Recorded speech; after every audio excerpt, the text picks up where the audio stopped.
Ouais, les ciseaux, en fait, c'est tout simplement le matériel que j'ai utilisé autour des expositions que j'ai fait ici pendant une quinzaine, une vingtaine d'années, je sais pas très bien. Voilà, donc souvent on expose les œuvres, mais pas le matériel. J'ai décidé d'associer le matériel aux œuvres.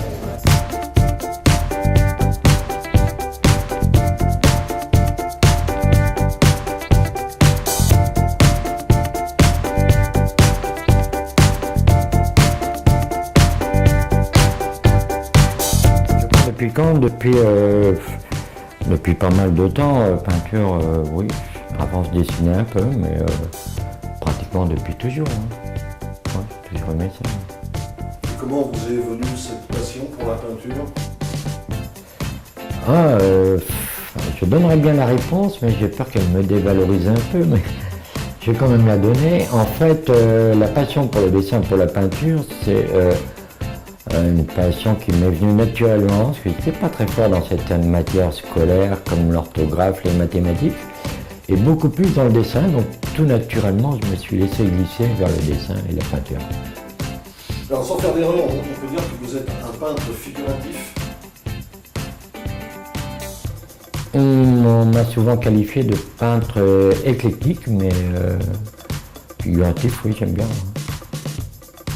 Mais je ne suis pas attaché à un modèle particulier. Quoi.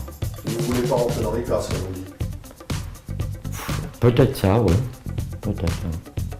Alors, si on considère que vous êtes un peintre figuratif au regard de ce que vous faites de vos œuvres, pourquoi ce choix? N'avez-vous jamais été tenté par d'autres expressions comme l'abstrait? Si, mais je trouve que la nature est suffisamment belle et suffisamment vaste. Quand on aurait fini avec elle, peut-être je me lancerais dans l'abstrait.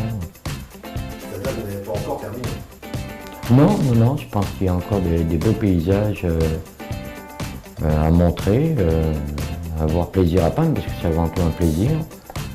Et voilà, quand on aurait marre, je passerai à autre chose, c'est évident. On m'a souvent dit tu dois avoir un don. Alors je ne sais pas ce que c'est avoir un don, mais voilà, pour moi, peut-être c'est une facilité par rapport à d'autres, hein, mais non, je n'ai pas suivi de cours, je suis entièrement autodidacte. C'est toujours très difficile à réaliser des perspectives correctes. Mais moi, c'est ce qui m'a fait me découvrir un peu au niveau dessin et artistique. Mais parce que j'ai jamais eu de soucis. Je me rappelle dans les classes de CM2 où il fallait représenter des toits de maison, moi ça m'a jamais posé aucun problème. Ça avait l'air de poser beaucoup de problèmes à d'autres, donc c'est peut-être là un peu le don ou la facilité. Moi. Non, pas.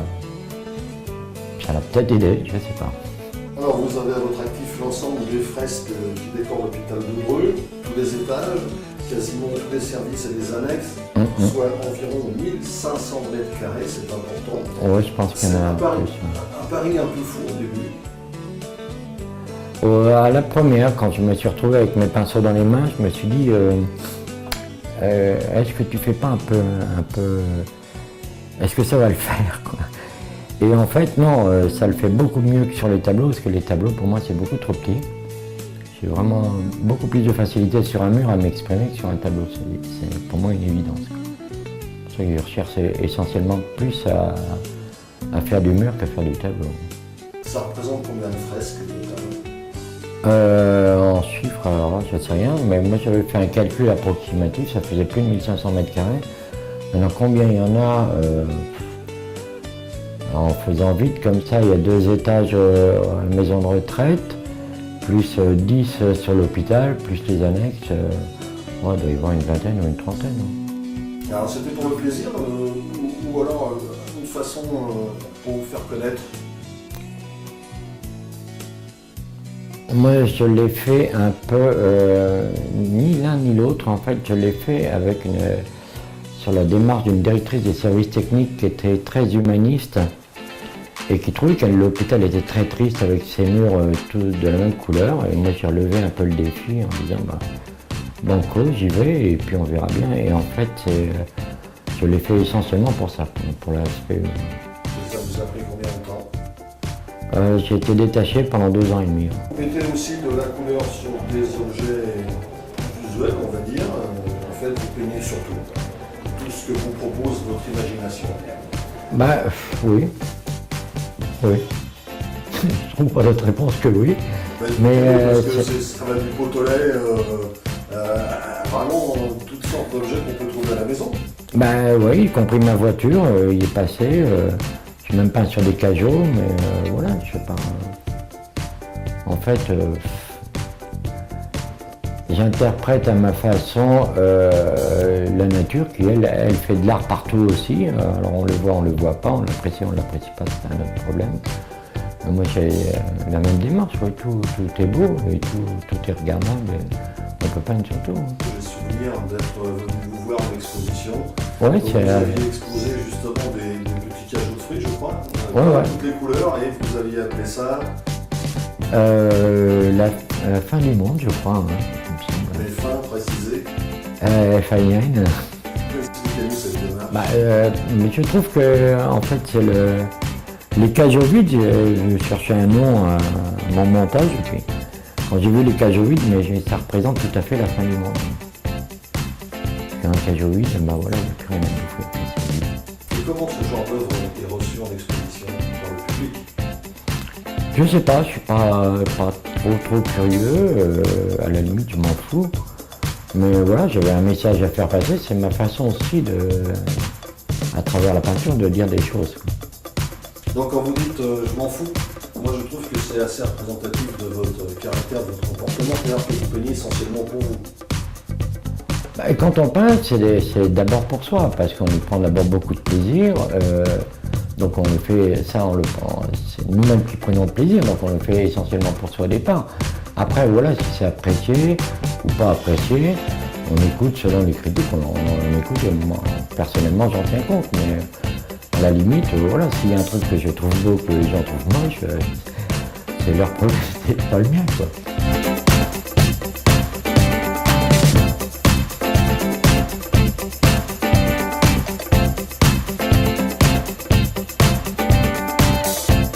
Alors on parlait de l'hôpital tout à l'heure, mais vous avez également décoré assez récemment un manège pour enfants, entre autres choses. Peut-on encore vous qualifier d'artiste peintre amateur? Mais moi je le sollicite, ouais. Parce que je trouve, c'est difficile de parler de ça sans sortir de la modestie. Mais je connais des personnes qui peignent, qui se sont inscrits, qui ont un beau numéro de tiré, mais leur peinture pour moi elle n'a pas évolué. Et si c'est ça professionnel, je préfère et je le revendique rester amateur. Pour vous, ça peut être un gage de qualité. C'est mon engagement. J'ai exposé à l'hôtel du Tessia une fois, parce que j'avais été sélectionné au niveau national. Et là-bas, à ma grande surprise, je m'étais fait voler le tableau.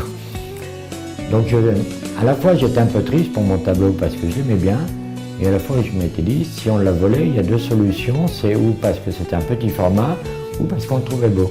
Donc forcément, ça m'a fait plaisir. Je préfère opter pour le fait qu'on les trouvait beaux. Bien évidemment.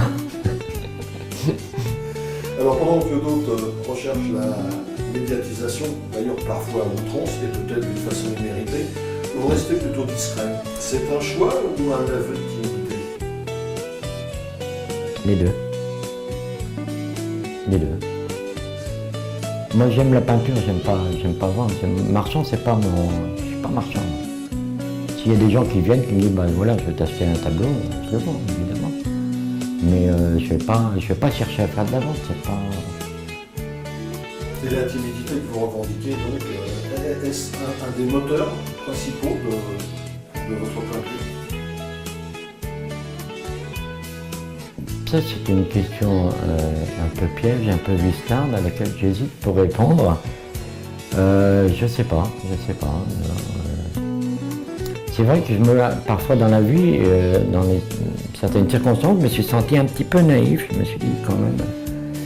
Mais je me dis que cette naïveté fait partie de moi, fait partie du personnage, fait partie du peintre. Et oui, peut-être que la naïveté et la timidité, ça fait partie de moi. S'il n'y avait pas ça, ça ne serait pas moi, quoi, c'est évident.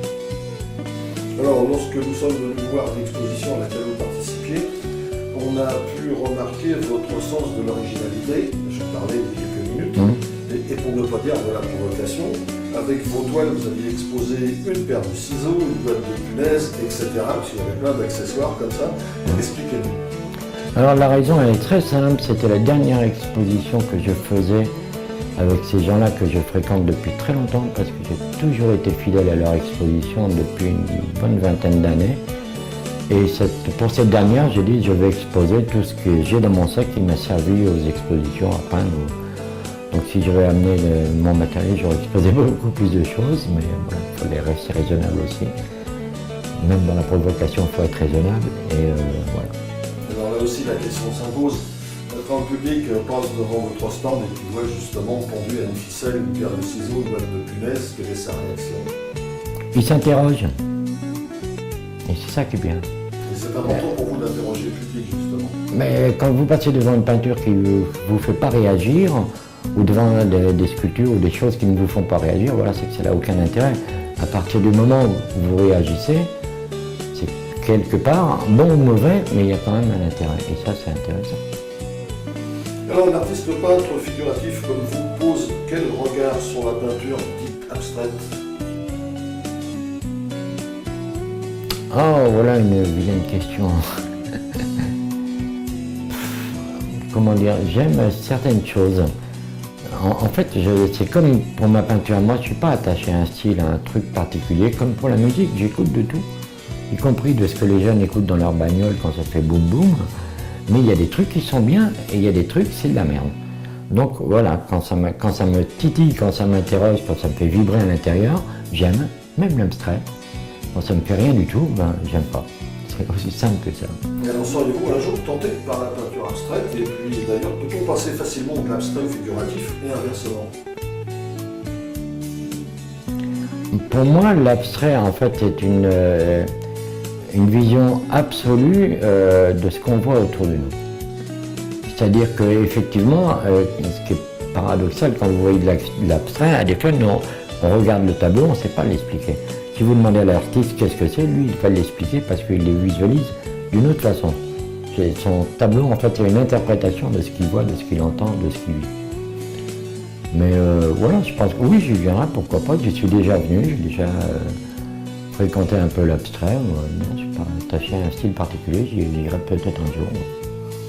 Alors on a beaucoup parlé peinture jusqu'à présent, mais ce serait presque minorer vos talents artistiques que de ne pas parler aussi de la sculpture et la photographie et d'autres arts que vous touchez du bout des doigts.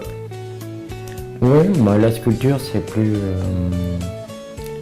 La sculpture nécessite un environnement et des moyens que j'ai rarement eu dans ma vie, donc j'en ai très peu pratiqué. J'espère que là où je vais délocaliser sans faire de licenciement, je vais pouvoir m'exprimer un peu dans la sculpture, particulièrement sur le granit, je suis très tenté, bien que ça soit dur, mais je pense que je vais me faire plaisir. C'est pas un secret, vous êtes désormais à la retraite.